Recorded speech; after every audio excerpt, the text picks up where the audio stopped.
Mga matang mapanghusga sa laro ng Wooden Pitcha Pool.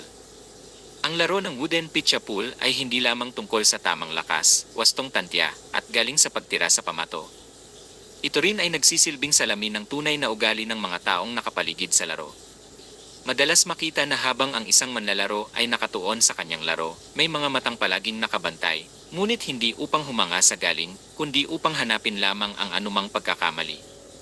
Ganyan ang ugali ng mga mapanghusga. Kahit kaunting maling galaw o hindi tamang tira sa pamato lamang, agad itong napapansin at ipinapansin sa lahat. Para bang nakakalimutan nila na ang bawat manlalaro ay tao lamang na nagkakamali. Sa paningin nila, parang sila ang pinakamaalam at pinakamahusay, mas magaling pa raw kaysa sa mismong naglalaro ng Wooden Pitcha Pool. Kapag ang isang manlalaro ay nanalo, sasalubungin nila ito ng papuri at magagandang salita.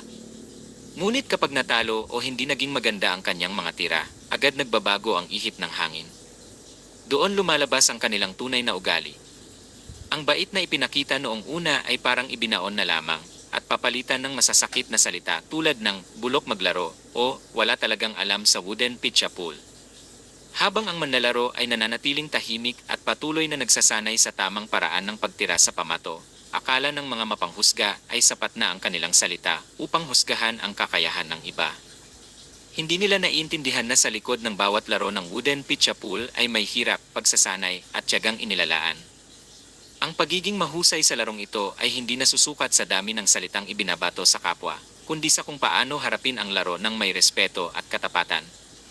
Sa huli, ang mga matang mapanghusga ay nagpapakita lamang ng kanilang sariling kakulangan.